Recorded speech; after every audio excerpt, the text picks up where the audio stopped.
अभी हालिया में हमारे प्रधानमंत्री रसिया दौरा पे गए, और रसिया जब दौरा पे गए तो पूरी वेस्टर्न मीडिया उन्हें देख रही थी कि क्या क्या समझौता होके आता है। इसी भी रसिया के जो हाईएस्ट सिविलियन अवार्ड होता है, जैसे भारत में भारत रत्न होता है, वैसे ही वहां पर ऑर्डर ऑफ सेंट एंड्रयूज होता है जो नरेंद्र मोदी को दिया गया। ये एक किसी भी देश के लिए गर्व की बात होता है कि जो दूसरे देश में हमारे प्रधानमंत्री को ऐसे अवार्ड दिए जाते हैं।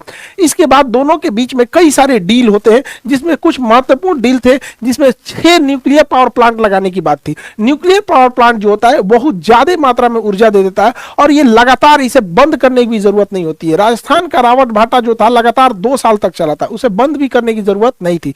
ये न्यूक्लियर पावर प्लांट में सेफ्टी की ज्यादा जरूरत होती है, क्योंकि इसका सबसे खतरनाक एरिया इसका कोर होता है जहां यूरेनियम होता है। इसकी सेफ्टी के लिए यहाँ पे इसे बहुत बड़ा कंक्रीट से ढक के रखना पड़ता है। इसमें यूरेनियम का यूज किया जाता है। यूरेनियम को येलो केक कहा जाता है, इसे आशा का धातु भी कहते हैं। यूरेनियम दुनिया का सबसे महंगा पदार्थ होता है। यूरेनियम इसमें इससे महंगा दुनिया में कोई पदार्थ नहीं होता है। इससे एनर्जी ज्यादा निकलती है। अब इतनी ज्यादा एनर्जी निकलती है जिस वजह से बिजली बनाया जा सकता है। तो रसिया के साथ हमें 6 पावर प्लांट की जरूरत है, क्योंकि India day by day develop करते जा रहा है, और हमारे इंडिया में हर चीजें इंफ्रास्ट्रक्चर से लेके आईटी सेक्टर में डेवलपमेंट हो रही है, तो बिजली की खपत बहुत ज्यादा हो रही है, इसलिए इसकी भी जरूरत है। साथ में रसिया ने भारत के साथ बहुत संभवतः हो सके तो इस डील को करेगा फ्लोटिंग न्यूक्लियर पावर प्लांट। हालांकि रसिया के पास शिपिंग न्यूक्लियर प्लांट की बहुत एक्सपर्टीज है, उसके पास परमाणु पनडुब्बियां बहुत ज्यादा है। तो ऐसे ही बिजली घर को पानी वाली जहाज में ये लोग फिट कर देते हैं।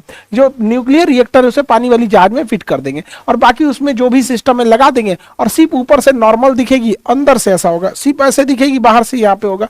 अब इस शिप को किसी भी जगह पे हम मूव करा सकते हैं। सपोज कि अगर केरल में बिजली पे अटैक हो गया और केरल की बिजली सप्लाई खत्म हो जाती है, तो इस जहाज को केरल के पास जाएंगे, और जैसे ये क्रेन लगा है ऐसे ही तार लगा देंगे यहाँ पे ग्रिड, और उसे ग्रिड से जोड़ देंगे। एक बार जब कोई भी इलेक्ट्रिसिटी ग्रिड से जुड़ जाती है तो आपका मन अब जहां मन वहां भेज दीजिए। जैसे रेलवे लाइन पूरे देश में बिछा हुआ है, वैसे बिजली लाइन पूरे देश में बिछा हुआ है, जिसे हम लोग ग्रिड बोलते हैं। ये ग्रिड से जोड़ सकते हैं, तो इसका बहुत फायदा। इसकी क्षमता है 800 मेगावाट। पटना शहर की औसतन जो बिजली खपत है पूरे पटना जिला की 800 मेगावाट है औसतन। गर्मी में कभी बढ़ जाता है, ठंड में थोड़ा सा कम हो जाता है, जैसे एसी वगैरह का जरूरत होता है। तो एक शहर को ये अकेले बिजली सप्लाई कर सकता है। अब मूव करके इधर से उधर चला जाएगा। तो रसिया से इसकी भी डील लगभग तय मानी जा रही है यहाँ पर। और इसी बीच जब यहाँ पे डील हो ही रहा था, तो रसिया से 2 ट्रेन कोयला को लेकर इंडिया पहुंची। अब यहां से कोयला को लेकर इंडिया कैसे पहुंची, तो इंटरनेशनल नॉर्थ साउथ कॉरिडोर लेके ये ट्रेन रसिया से होते हुए यहां पर कजाकिस्तान, ये जो काकेशस पर्वत है, इसे पार करके ईरान के चाबहार पोर्ट पर पहुंचती है।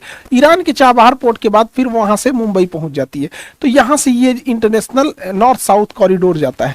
इसी में यहां पर India Middle East economic corridor भी जाता है। तो India Middle East economic corridor जो है ये भी यहीं से गुजर सकता है। तो India Middle East economic corridor Dubai, सऊदी अरब ये होते हुए यहां से निकल सकता है। लेकिन इन दोनों इतने बड़े बड़े ट्रेड रूट के लिए भारत के पास मुंबई बंदरगाह उतना गहरा नहीं है। इसलिए मुंबई बंदरगाह से बहुत गहरा बनाने के लिए और वर्ल्ड लेवल का बंदरगाह एयर सीपोर्ट बनाने के लिए वहां पे मुंबई से थोड़ी दूरी पे वाधवन पोर्ट बनाया जा रहा है। वाधवन पोर्ट जो है ये टॉप दुनिया एशिया के जितने बड़े बंदरगाह उसमें टॉप 10 में ये आएगा। इतना बड़ा इसे बनाया जा रहा है। समुद्र के अंदर 6 किलोमीटर में बनाया जा रहा है, ताकि गहराई वहां ज्यादा हो और बड़े से बड़े शिप को लाया जा सके यहाँ पर। तो ट्रेड इतना बेहतरीन बढ़ रहा है यहाँ पे। ये पोर्ट अगर बन जाएगा तो हम लोगों की कोलंबो पोर्ट से निर्भरता घट जाएगी, क्योंकि बहुत बड़े जहाज को हमें कोलंबो पोर्ट पे भेजना पड़ता था, वहां से फिर अनलोड करके मुंबई लाना पड़ता था, क्योंकि मुंबई बंदरगाह उतना भी गहरा नहीं है। हालांकि कांडला जो है वहां पे नवासीवा जो है,